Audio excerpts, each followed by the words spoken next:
the challenges we have in making the most Hollywood-produced programs. Yeah, we are just edited to perfection. And we today are functioning without a critical piece of equipment called the foot. Right, and it's kind of like this, only it holds the camera on a tripod. It's always something, isn't it? But this is a grand adventure. And what are we up to today, Miss Nancy? We are back down on Decorah Prairie. For part 2. So if you caught our first program, we were talking about the original inhabitants, the Native Americans that lived here. And I've got 2 things I've already had some feedback from that program. One picture that I had showed you, it was a rock that we had found. It looked like it had a groove in it, like maybe it had been an axe head.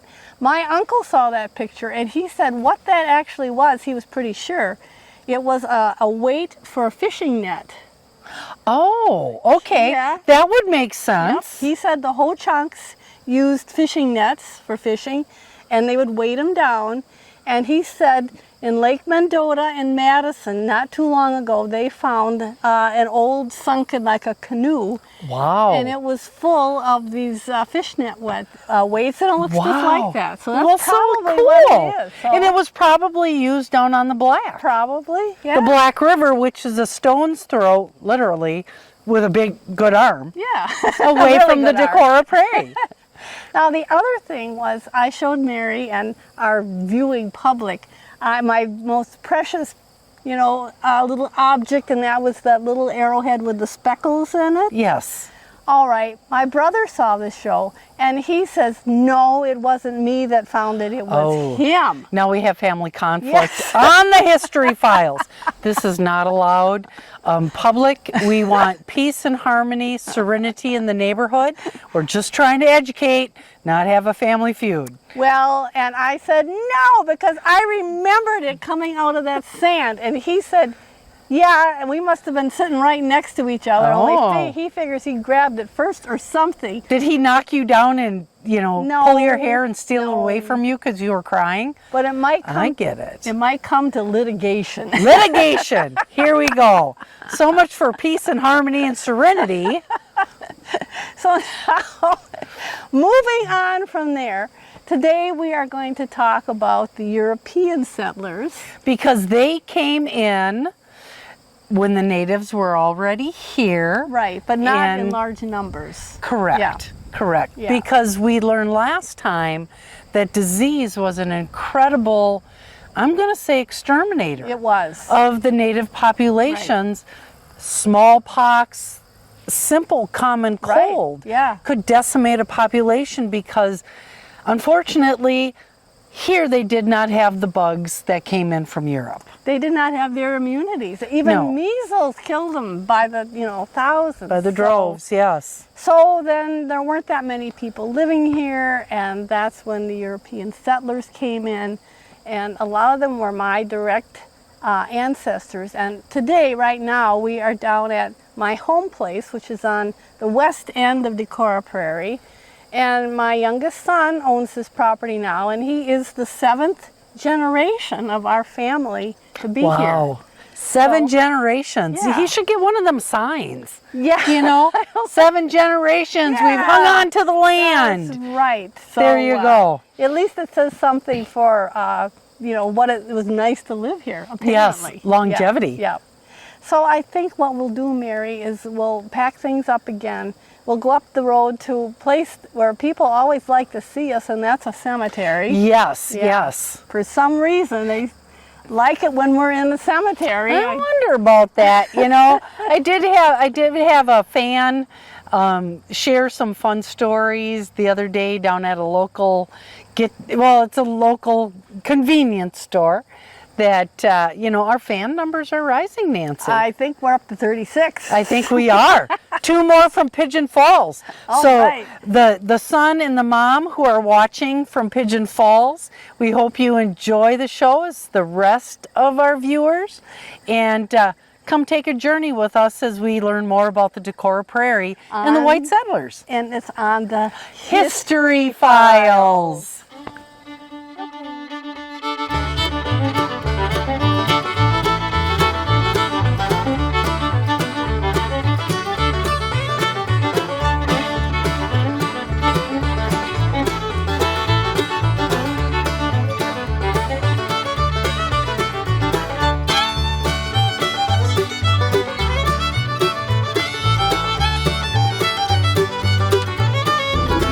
Right now, Mary, we are on our way, we're going east up Decorah Prairie. This is Highway 54. If you stayed on it, you would wind up in Black River Falls eventually. Right, after cutting through Melrose. And North Bend. And North Bend. Yeah. So we're going up here to the Decorah Prairie Cemetery. And it's an old cemetery. It was started in 1862. And it still has, you know, new burials in it. It's not one that's been abandoned or anything. So we'll go up there and set up a little bit, and we'll talk about some of you know, the people that got here when the Native Americans were not here in any large numbers anymore. Right, right. And unfortunately, there's so much that we don't know about the populations that were here. But we do know enough to know that there was significant population in the area, but by the time the white settlers got here, the populations were a lot less. What they recorded, or at least passed down through oral tradition, was that there were small bands of Ho-Chunks that moved about, you know, the area. And basically they liked to camp in the river bottoms during the summer, and then they would get together in larger numbers over the winter at other places. So they were a presence, but they weren't a huge presence, let's put it that way. Well, and you know, it makes sense to live in groups in the winter time when it's the hardest and you can share your resources. Yeah. And it makes sense to be by the water when it's fishing time and be in the woods when it's hunting time, because those were really the crops, you know, that nature gave even the white settlers to survive before they began to take up agriculture. And that's what came in, was agriculture. And they said the Ho-Chunk ladies were the ones that were the farmers, that they would grow corn and beans and squash, but usually up kind of back against the bluffs and everything. But I don't think, not in anything like the cornfields we have here now. Well, and I would not imagine that they had that, because there wasn't thousands of cattle and feedlots that needed corn that gets hauled from Wisconsin to Nebraska. That's exactly true. So, Mary, what do you know about coal mining? I know that people died of black lung, and it was hard work, and mines collapsed, and it was tragic. It was a very dangerous occupation, and it still is. I mean, coal mining is not an easy profession. Even with modern conveniences. And I always tell people, you know, I'm short, but that's because all my DNA came from people that were either digging potatoes or digging coal. That's why we're close to the ground. But in going back in 1842, a man in Lanarkshire, Scotland, which was the lowland, he was a Scot coal miner by the name of John Hunter. He apparently had talked to some recruiters from the United States. At that time, the United States was trying to ramp up their coal production, and they had actually sent people over to Great Britain and to Scotland to try to induce coal miners over there to come to the United States and work in the new coal fields over here. And so John Hunter was one of those people, apparently, that was induced to come to the United States and try his hand at coal mining in eastern United States. And he already was a coal miner, but I think they promised him maybe better living, more money, whatever it was, he came over. And then 6 years later, he brought over his family, his wife Agnes, and 6 sons. They came and they settled in western Pennsylvania and worked the coal fields there. And this John Hunter and his wife Agnes, they were my great-great-great-great-grandparents. And that's what they were. They were involved in coal mining. And at that time, coal mining was dangerous, but it was even worse. It was a very tough profession. It was dangerous. And they even had children as young as 5 working in the coal mines. Wow, that's incredible, Nancy. Yeah, they would be there for like 12-hour shifts. 5-year-olds. It's heartbreaking and it's hard to imagine. But again, I think what happened was they got recruited again. Wisconsin had become a state in 1848, and they wanted people. They were trying to get people to come and settle in Wisconsin, and they were putting out bills saying, cheap land, good farmland, and what I always got was the line, moderate climate. Moderate climate in Wisconsin. Come to Wisconsin. Okay, I will buy that we have moderate for maybe part of spring, part of summer, part of fall, but not all of any. And winter is usually not anywhere close to moderate. So you think they were kind of maybe not told the truth. Well, they were also told that they're going into vacant land. Right, nobody here, and it's all surveyed and it is ready to buy. It's ready to... So let's just take a little walk around here. This, like I say, this cemetery was started in 1862. And as you can see, a lot of these stones here, they're practically unreadable anymore because they've gotten so worn and they've gotten, the moss and stuff growing on them. But what happened was, it wasn't just my great-grandparents that came out here, the Hunters. It was also a bunch of other Scots coal miners. It was several families. It was the Irvines and the Cooks and the Dick family, and then eventually the Grants as well. They came out to Wisconsin in 1853, in September 1853. They got off the steamboat on where La Crosse is now, and they said at that time there were like 3 houses in La Crosse. It wasn't exactly like it is today. And a realtor, or some form of a realtor back then, met them and told them that, yeah, they had some prime land for them. So the men left with this realtor, and they came, across Onalaska and Holman Prairie, and they came here to Decorah Prairie. And here was this nice big flat piece of land with beautiful loam soil. And these coal miners, they thought, yes, this is it. This is going to be where we're going to settle. Well, this was in September. And I guess there was a small house here. Someone by the name of Collins had been living out here. But they bought land. John Hunter and Agnes bought a quarter section. And the thing that always amazes me is these people weren't farmers. They were coal miners. So they they said they really didn't know what they were doing.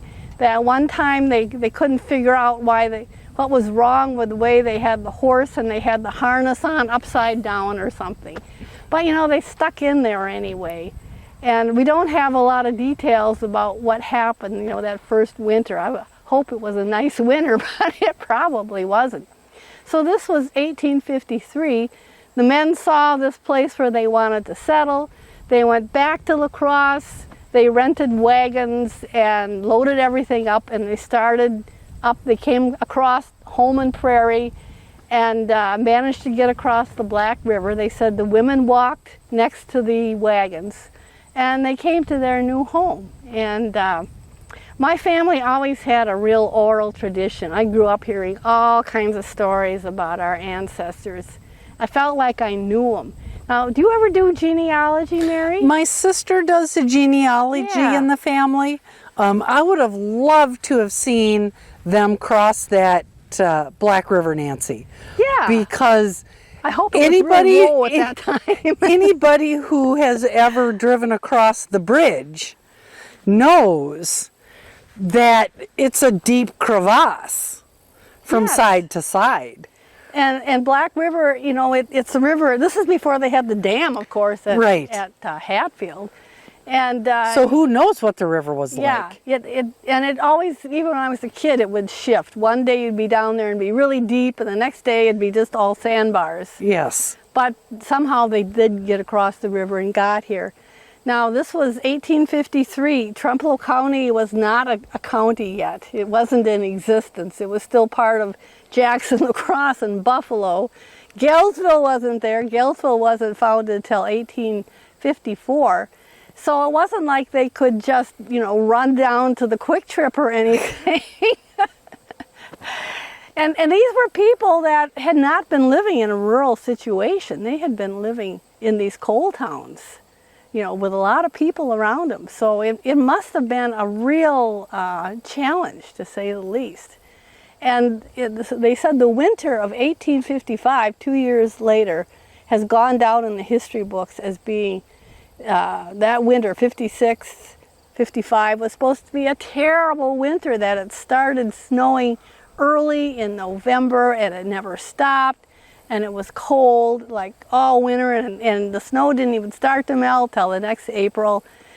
Fortunately, that was not their first winter here. They might have all just packed it up and left again. So they had a little experience under their belt. By then, yes, they did.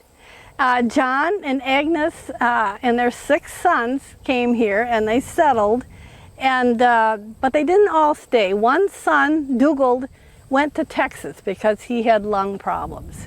And they had had some real tragedies in the coal mines. Their son, Peter, had been working in the coal mine, and the ceiling had caved in on him and broke his back.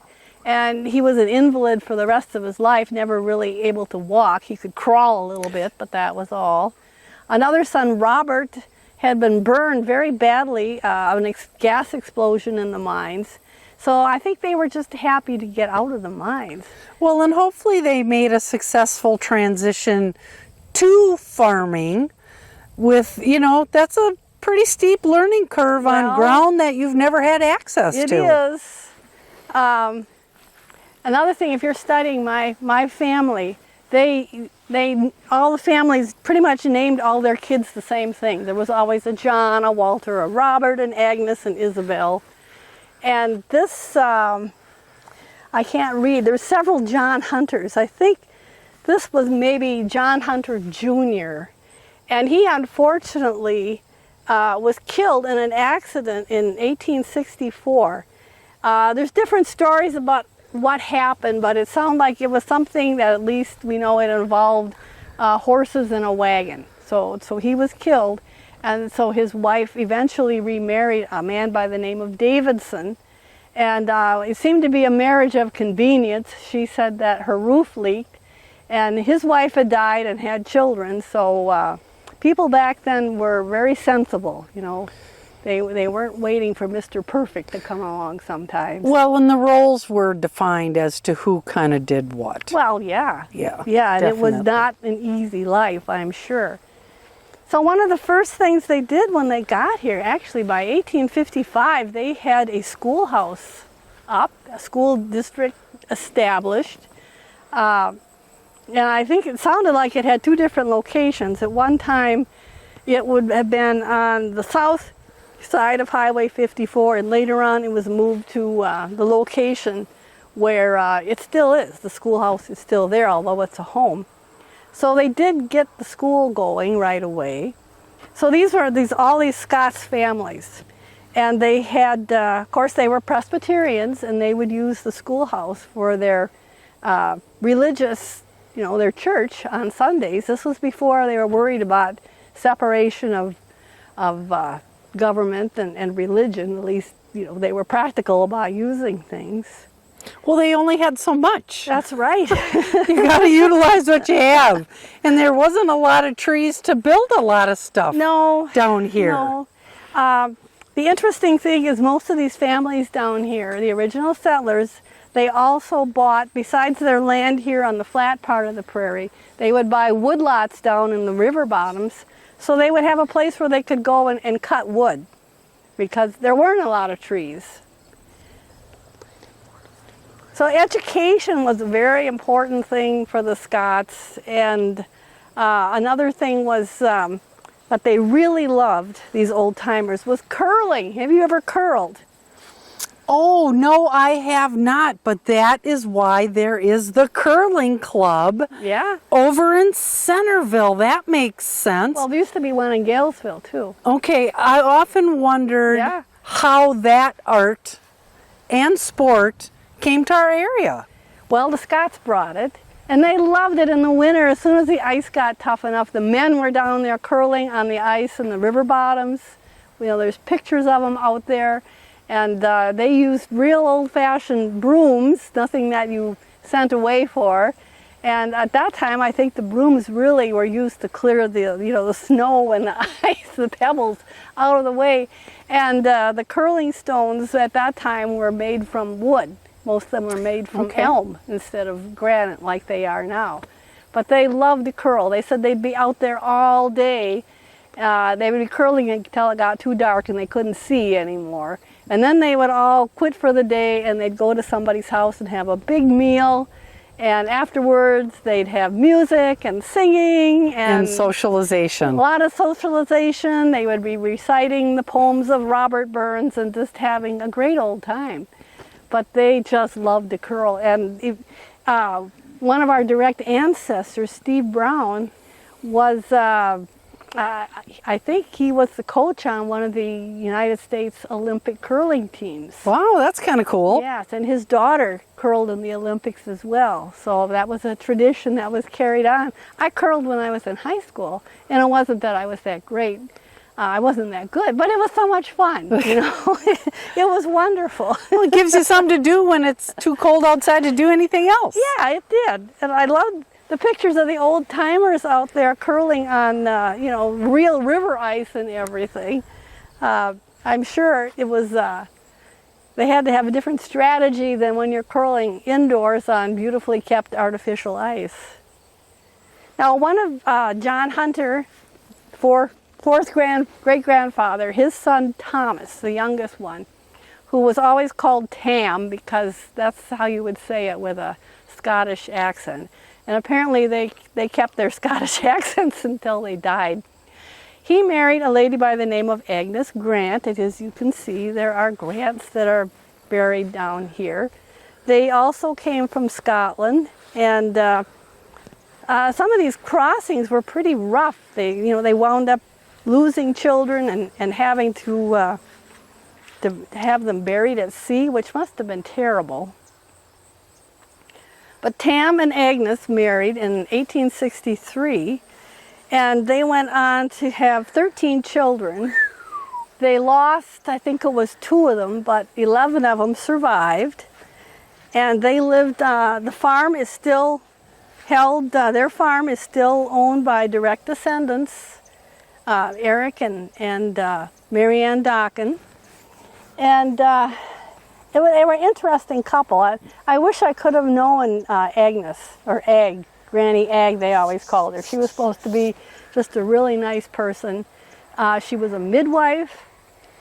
She worked with the local doctor to help deliver babies. That had to be a challenge in the day. Well, yeah, childbirth can be complicated and often fatal back then. Well, and I know we've learned through our travels through Buffalo, Trempealeau, and Jackson counties that there's a lot of born and birth dates that happen to be the same, and also a lot of mom death dates that are in line with that exact same timestamp.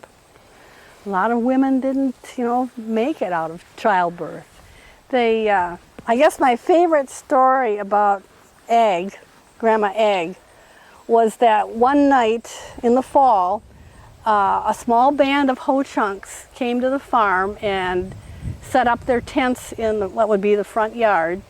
And one of the ho-chunk ladies, had a baby while they were there. And when Grandma Egg found out about that, she had a fit. She insisted that the new mother and new baby come into the house, and she kept them there and took care of them for a couple of days before. Make sure that they were on their feet. Right. Which is a neighborly thing to do. Well, it's the human thing to do. She made sure that before the mother and the new baby, and the whole band left again, that everything was all right.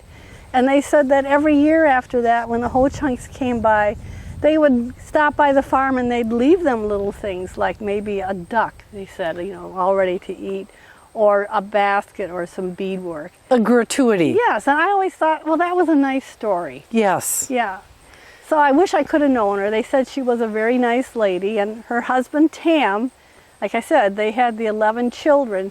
He was really interested in town government, and he was the one that was responsible for the bridge that goes over from 53 over into La Crosse County. They called it Hunter's Bridge. It took him many years, but he That's finally... where that name comes from. Yeah, that's from... Oh, Nancy, from that swings back. That makes perfect sense. Oh, good. Wow, mystery solved. Hunter's Bridge was named after Thomas Russell Hunter because he did so much legwork to get that bridge up and going. And my entire life I've known that as Hunter's Bridge. yeah, everybody calls it Hunter's Bridge, but that's why. And there's no sign Not that now. says that it's Hunter's Bridge. There used to be. There used to be a plaque there that said Hunter's Bridge. How long ago, though? Well, before they replaced it? Well, this bridge that's here now, I think it's like the third one. Yeah. And I think when they put up the third one, they didn't put up the plaque. But well, yeah, we ought to get on to somebody about that. So, but my grandmother always said that Tam, who lived until 1922, that she always kind of hated visiting him because he had such a heavy Scots accent that hard to understand. She had a hard time understanding him. He died in 1922, and Agnes, she took care of him, and after he died, and she went to the funeral, she came home from the funeral, got into bed, and 5 days later she was dead. Really? Yeah, they said that she had said that she just wanted to live long enough to take care of him. So it was a long marriage with a lot of children. And a peaceful passing, yes. hopefully. So they both died in 1922. So I never knew them, of course, but I always heard stories about them. And we're always, we're talking about these other Scott families down here as well. So I think what we'll do, Mary, is we'll get back in my car and we'll drive from one end of the prairie to another, and I'll kind of point out what farm. Was where? Yeah, and who was living there. And if you do look back on the old maps, you'll see that a lot of the names, family names, like from the earliest map we have, which was 1877, up to the new one, 2022, it's basically the same names. And that's nice to see because it's multi-generational. Continuity. Continuity. Continuity. There we go. Yay, we're started up. All right, Mary, we are up here on the east end of Decorah Prairie. Yes, and we are. We're going to go down the prairie. It's a couple of miles, and I'll talk about the various houses and who lived there when I was young. And we'll just have a nice little conversation. And I wanted to remind people they used to call it Scots Prairie. Scots Prairie. Right. And who was Mr. Scott? Well, there was a Mr. Scots, but it was named, they called it because there were so many Scotchmen living here. Scotchmen. Okay, right, I get it. Right. I get it. And I don't know at what point when it actually became Decorah Prairie. Okay. I don't know. But anyway, we are going to turn this around so you folks don't have to look at us. All right. You're just saying that because I got saggy bags under my eyes. I'm sure I do too. All right, let's get this kind of... and hopefully this time, folks, we're not going to have some technical difficulties like we had on one of, what was it? Name 31? That road number 32. Was it 32 that was the tripper, or was that 31? That was 32, so hopefully we're not going to have any problems here. But this very first farm we're coming to here on our right, up here on the very east end of Decorah Prairie, originally this was a farm owned by the Lees, the land, and then it was Howard Lee and his wife and his son, and eventually Howard's daughter Norma married Don Docken, and this was their farm. And Don and Norma's daughter Terry still lives here. And beautiful. It's just a beautiful place. Yes, and look at that barn. Yeah. That is just incredible. I know. And I bet you they got all the sand, the stone, to build it from nearby. I imagine. However, the next house that we see down here on the right was the Lee home. Anton Lee and his wife, his son Howard, and his wife had a really terrible thing happen. In 1949, Howard Lee and his son and his hired man went down the prairie to get a load of pea vines in the fall, because they used to make a big pile of pea vines which smelled to high heaven. It was like silage. Anyway, they went down to get some, and they never came back because... What happened? Well, apparently the big stack of pea vines fell on them and smothered them, so... Oh no. Yeah, that was a terrible tragedy. So 3 people died in that accident? Yeah, they did. Now, You better hold this tight. next farm we're coming to was the Scarset farm. So they weren't all Scots on this prairie. There were some Norwegians too. Okay, looks good. And what I remember was the 2 Scarset brothers. They were Norwegian bachelor farmers, Harold and Lloyd, and they were quite talented musically. They would play at different dances and social occasions. And Lloyd was an incredible self-taught artist. He did a lot of primitive type drawings, and he was totally self-taught, but he was an extremely talented artist. And if you go on the TrempealeauCountyHistory.org website, we have featured some of his pictures there, where he did a whole series on how they used to make wood before they had tractors. Cool. And this is probably one of the oldest houses on the prairie. This was the Lee farm, and I remember Hollis Lee. He was one of the last people to, well, he never did. He never gave up his team of draft horses. He still farmed with his 2 horses, Rock and Dan, until he died. Well, I wonder, now that's a red brick. Uh-huh. And did Galesville have a brickery? Boy, I don't know if that's what they were called, but a brick factory? that's a very good question, and I'm afraid I don't know. But most of the houses out here on the prairie were made from wood. But that was an old one there, the Lee house. But then there is also a cream brick Right. out here. Yeah. Now this farm on the left was, when I was young, was farmed by the Hendricksons. So again, I think that's a Dutch name. And this farm on the right, a man by the name of George Scott lived here. But before that, there was the Brown family. And I think before them it was the Irvings, the Irvine family, and they were original settlers. These houses are beautiful, Nancy. This next farm is the one that you go gaga over, and it's the cream brick. I want to see the woodwork. Yep, this was the Cook brothers.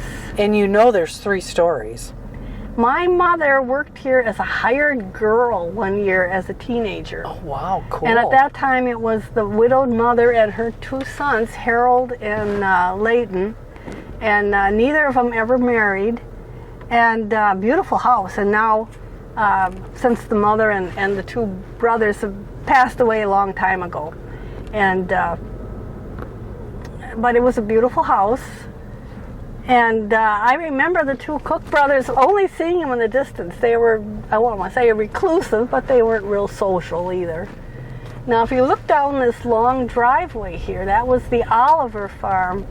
And that was the farm that was settled by my great-great-grandfather, Robert Oliver, who had come from the coal mines in Scotland as a young boy with his family, with his father.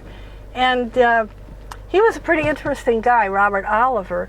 In 1850, he was in the United States working in the coal mines in Maryland. He got on a clipper ship and took that down to down the coast to, I think it was Nicaragua. Nicaragua? And there he got on a mule and rode over the isthmus to Pacific Ocean, got on another ship, and went up to the California gold rush. Did he ever find any gold? We don't know. We talked about him on the Gold Rush show. We have no idea whether he found any gold or not. However, I think they said it was 1854. He came back to Maryland. He got his family, and he came out here and bought this farm here on the property.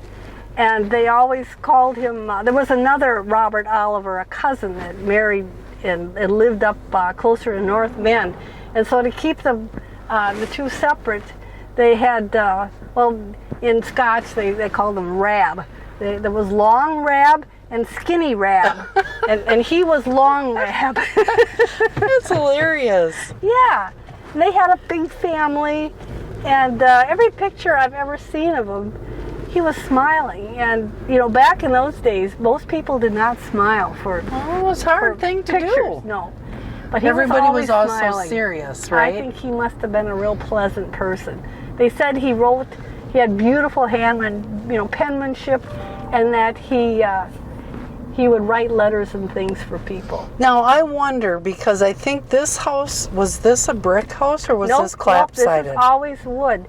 This was a farm owned by the Dick family, and then they sold it, I think it was in the 30s or 40s, to the Betts family. They were actually German. And this is my favorite house. Isn't this gorgeous? It is. I bet you it's got awesome woodwork. My best friend growing up was Sasha Betts, and her father, Wilbur, and his brother Edwin. They had a big dairy farm here. The barn is gone, but they had a big, beautiful farm and a lovely herd of Guernseys. And he worked very, very hard. Wilbur was a hard-working guy. He was the CEO of a very big farm. But the house is just gorgeous. And now there's a cousin of the Bettses that actually bought the farm, and they've restored it. It's a beautiful house. And with awesome woodwork. I'm sure. And Lorna Betts, Wilbur's wife, Sasha's mother, she was a Sasha from home, and she had a beautiful singing voice. She would sing at funerals and occasions like that. Just a beautiful, beautiful singer. Now this next farm here was the Congdon farm, and it still is. I remember it. It was Darwin and Thelma Jean Congdon, and Thelma Jean was a really interesting person. Very bright, very active, and she was our 4-H leader for our Decorah Prairie Go-Getters 4-H club. And I just thought she was an amazing person. She was always very organized. Well, and all these people gave so much back to the community that they lived in. And their son is the one who's basically now, Ken, is basically farming most of Decorah Prairie. He farms a lot of land. But before, when I was growing up, everybody milked. Everybody milked. There's just... Well, and they've done such a good job preserving the buildings. Yeah. And buildings need people. Gotta have people living in them. I see all kinds of wonderful ag homes and ag barns and ag buildings that end up asunder and fall back into the earth. Yeah, they can't keep them up. Because nobody's taking care of them. Now this is a private home now, but this was the schoolhouse. Oh, I bobbled the camera. Sorry, folks. This was the Decorah Prairie schoolhouse. Few modifications with a garage and a breezeway. The school was closed in 1956, and that was the year that myself and Sasha Betts and Chuck Swartz, we would have been starting school here. We would have been the whole first grade, and that was the year they closed it, and we had to get shipped into town. You can still see the design. Yep. That is so cool. So that's actually a pretty old building, and my mother said in the 1930s, they got enough money to jack up the schoolhouse, so they put a basement under it. Okay. Yeah. So that's another old place. Now, right up here at the corners, where you can come off, at the four corners here, where you come off the road coming from La Crosse area. Now, this little cream-colored building right here on the right, which I think right now is just a garage, This used to be the Decorah Prairie store. And it was run by a lady by the name of Vira Hefner. And I have the best memories of that store because she always had 4 different flavors of ice cream. Was this the store or right, the house? No, right here. Okay. Yeah, they've added on to it. But this was the store. And she had everything in there that you could need. She always had 4 flavors of ice cream, and 2 flavors were always vanilla or chocolate. But for a nickel, you could get a cone so big it was just about impossible to finish it. She had gas pumps out here, and she had, really, if she didn't have something in there, you could get along without it. You didn't need it. Point. She had everything you needed in there. She was a very nice lady. She was a widow, and she ran that store for a long time. And on the other side, here's another, there aren't too many brick houses here. But at one time, this was, when I was a young girl, this was the Borsett. Borsetts lived here. And previous to that, I saw a picture where at one time, Vira's store was actually on this side of the road, and it was served as a post office. Cool. Yeah. Wonder if anybody's living there. Yeah, there is somebody living there. And I can't make out the date. There's a date plate there above the door. I'm not sure what it says. I think it's 1892, maybe? Yep. Yeah. Wow. Nice, big, beautiful, solid brick home. Now, past the crossroad here, on our right, you can just see the barn sticking up there. That was the original Hunter homestead, where John and Agnes Hunter, when they first settled. Actually, I guess the first farmhouse was farther west, but at some time they moved it. They moved it to where it is now. And it's now being farmed by Eric and Marianne Docken. And Eric's father was Jack Docken, and his mother was my great-great Aunt May. And she was a daughter of Thomas and Agnes Hunter. And she and her sister Ruth married brothers. They married the Docken brothers, and they actually went out to Montana, eastern Montana, and homesteaded. One of them had a dairy farm and one had a ranch, and they were out there until the 1930s, and then they came back. And her son Jack is the one that farmed here. Before that, it was her brother Bob and sister Isabel. Brother and sister had the farm. And Bob had some recognition in that he was quite a hunter, and he had gone up north, I think it was to Price County, and he shot this buck, which I'll show this picture of it. It had this huge, perfect rack of horns, and it scored very highly in this system they have of rating deer antlers, and it was known as the Hunter Head. And it's still there. And there's been people they have a guest book. There's been people there from Texas that have come to see that deer head. Now this farm is a Hunter farm. Now it's owned by Mark Hunter and his wife. But his father's Dwayne, and Dwayne's father was Lucian Hunter, who was my grandfather's brother. And for some reason, he had a beautiful name, Lucian. They always called him Toot. Toot? Toot, yep. And he farmed there. He was a World War I veteran. And what I remember most of all is Uncle Toot kept this mean gander. Oh, terrible mean goose. It even would run out and attack cars and kids on bicycles. It was terrible. A protector goose. He was terrible. I was so afraid of that goose when I was little. But that's a farm that Toot's father, Walter, married an Oliver, Jeanette Oliver, and at first they tried homesteading out in eastern Colorado, which is a pretty bleak area. So they eventually came back and took over this farm here. So that was another Hunter farm. Now the house is just sticking up above the corn here. This was another John Hunter. This would have been a son of Thomas, Tam, and Agnes. And it was the Harlan and Vernil Hunter farm.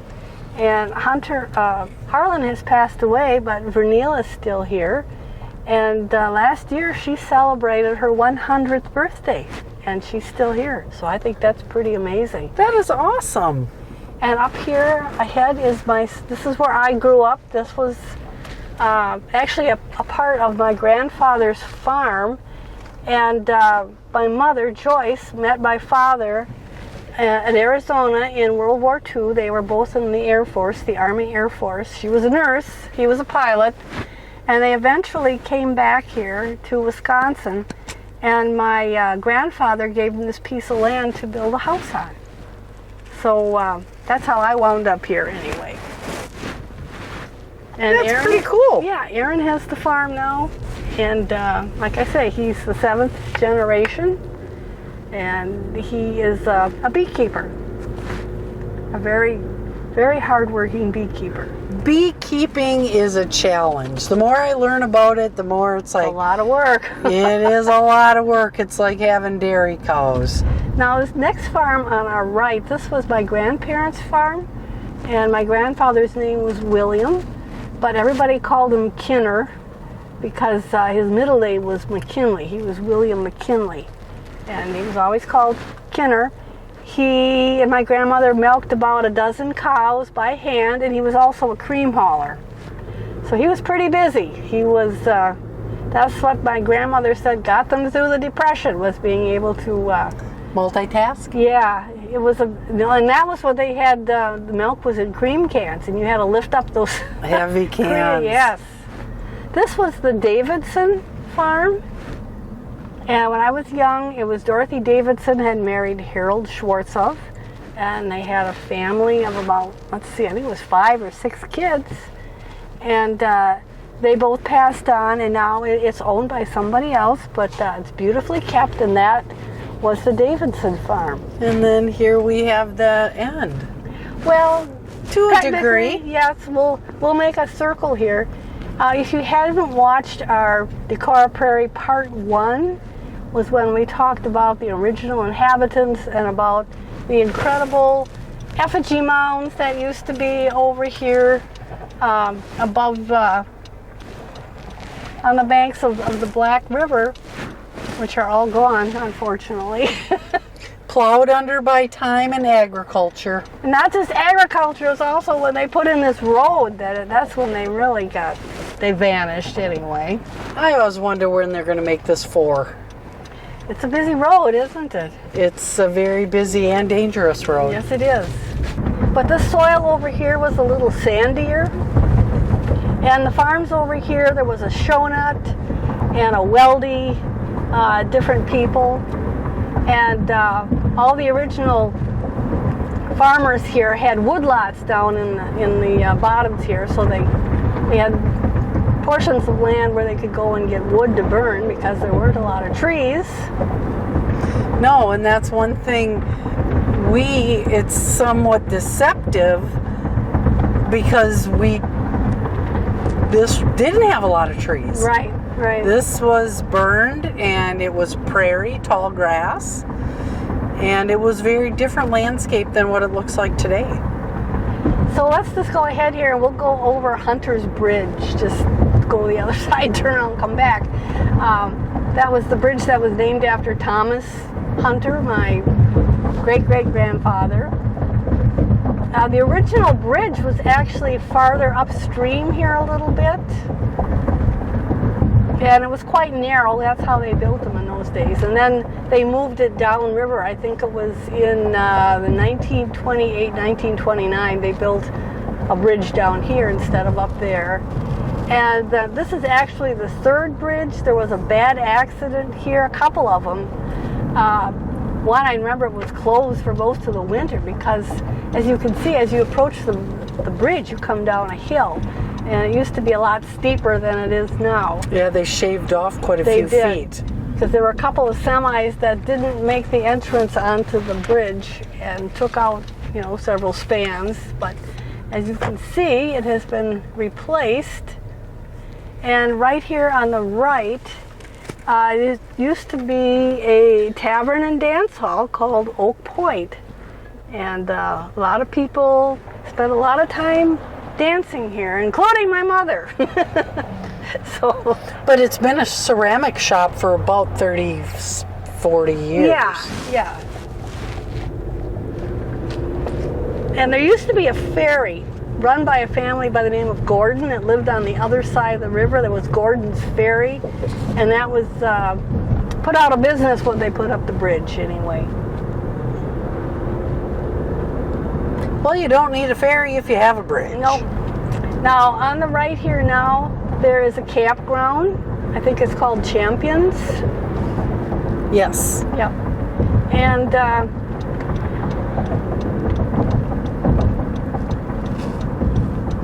as you can see up here ahead of us, you can see Decorah Peak sticking up. And the next kind of the rectangular bluff there, that was the mound. Now in the old days, that area there, the mound and the peak, it was all goat prairie. There weren't any trees. And as you can see now, the trees have just about grown up so you can't see anything. Very interesting, eclectic neighborhood. It was, because it wasn't just Scots here, but there were a lot of Scots, put it that way. But there was also the Buttman family. Stark, a man by the name of Stark Buttman had a farm here, and so it wasn't all Scots. Look at all the pampas grass. Yeah, somebody was going to get rich growing pampa grass for seeds until they found out that was... It's invasive? Very invasive, yes. It's worse than red canary grass. It is really tough to get rid of. Very tough. Well, I hope you enjoyed our little trip through Decorah Prairie, parts 1 and 2. Yeah. This was an eclectic trip. It is. I mean, lots of times we think about Trempealeau County being mainly settled by Norwegians or Polish or Germans, but you know, there were some other people here too. We've got to give our other ethnic groups some credentials as we go through our history files, because we are a very special county. And I always they always say that Scots are stubborn, and I think that had to be true, or how else they would have come here not knowing anything about farming and survived and survived, you know, very well. Had beautiful farms. If we touch it, there's Nancy. Here I am. Here we are. Here we are. I'm going to set that. You'll get a dash picture there. So we want to thank you very much for riding with us around on History Files Part 2. Part 2 of Decorah Prairie. And we hope you enjoyed it, and we want to have a shout out to all of our fans.